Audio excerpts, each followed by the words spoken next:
Bismillahirrahmanirrahim. Sebelumnya perkenalkan saya Alia Lalini Fitriani, NIM 185231282. Di video kali ini saya akan melakukan review mengenai jurnal internasional dengan tema Islamic Finance yang kontekstual pada bank syariah di Indonesia.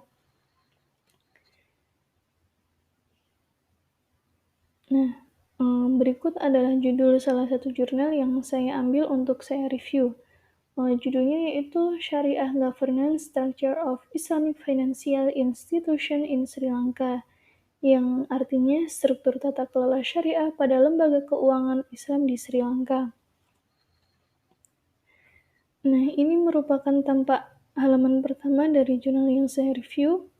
Ini terdapat judulnya, yang artinya struktur tata kelola syariah lembaga keuangan Islam di Sri Lanka.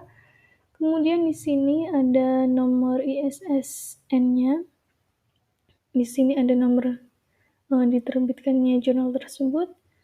Kemudian ini adalah nama dari penerbitnya, yaitu Hayatul Muhammad dan Ahmad Hilmi. Nah, ini jenis jurnalnya ya teman-teman. Itu International Journal of Management and Applied Research tahun 2009, volume 6 nomor 4.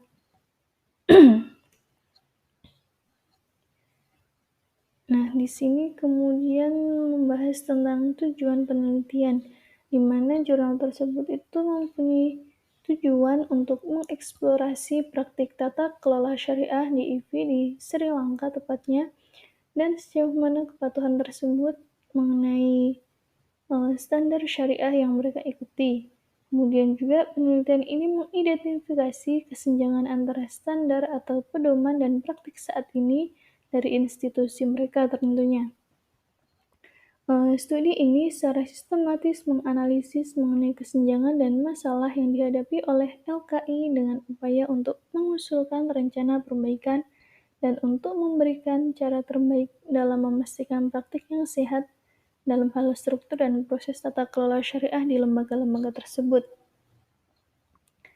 Kemudian untuk hasil penelitian dari jurnal tersebut yaitu ditemukan bahwasannya LKI di Sri Lanka itu mengikuti AAO-IFI dan IFSB untuk memastikan tata kelola syariah dalam praktik mereka.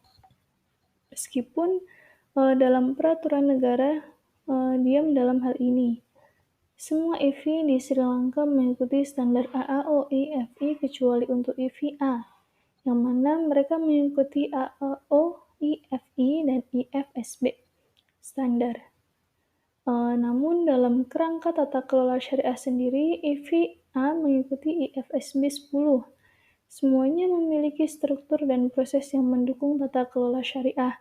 Namun, tetap ada beberapa aspek praktik yang berbeda yang diidentifikasi sebagai perbandingan dengan pedoman atau standar yang mereka ikuti.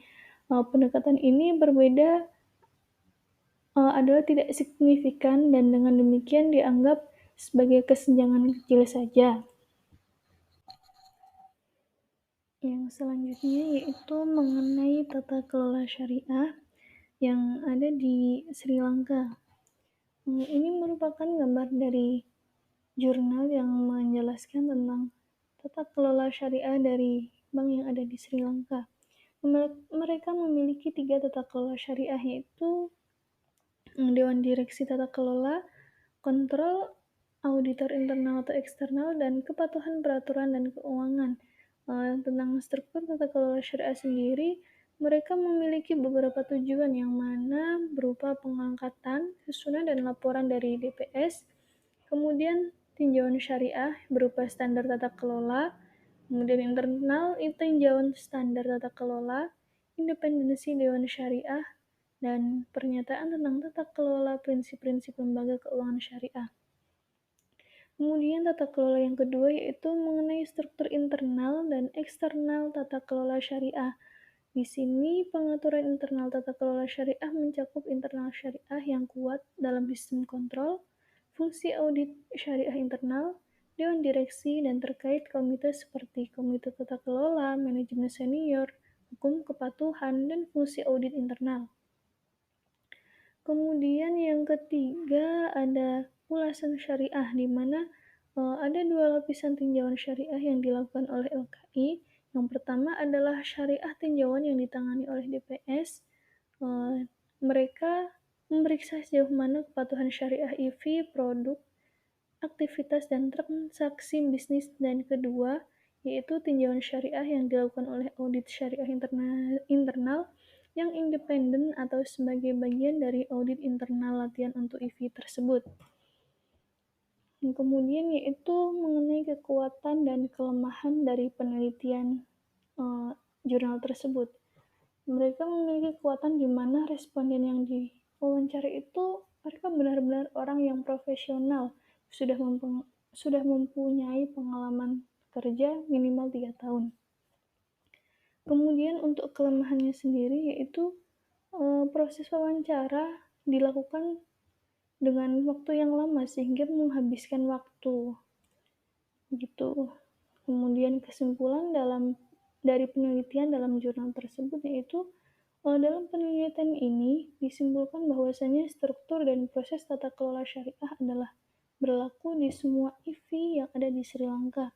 Namun karena sejumlah masalah seperti kurangnya sumber daya manusia yang berkualitas dan tantangan unik lainnya yang dihadapi oleh EV masing-masing, mereka telah mengadopsi struktur dan proses yang berbeda seperti yang dipersyaratkan oleh peraturan yang ada, yang seharusnya mereka ikuti.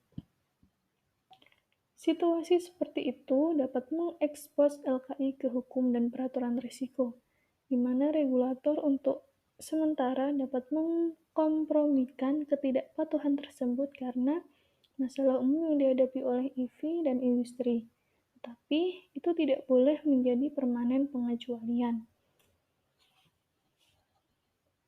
Kemudian untuk keterkaitan jurnal dengan kondisi perkembangan syariah pada masa kini, khususnya di Indonesia, dilihat dari penerapan prinsip syariahnya, mungkin Indonesia jauh lebih baik daripada Sri Lanka, di mana di Indonesia sendiri memberikan perhatian yang lebih besar pada pendidikan dan pelatihan, sehingga selain membentuk DPS dan Dewan Penasihat Syariah Nasional untuk memantau aktivitas perbankan dan keuangan Islam juga diterapkan di Indonesia.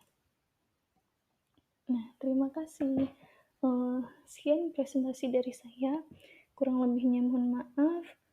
Bila mana ada kesalahan dalam pengucapan ataupun penyampaian lainnya, saya pribadi mohon maaf yang sebesar-besarnya. Terima kasih. Saya Alia Lili Fitriani. Wassalamualaikum warahmatullahi wabarakatuh.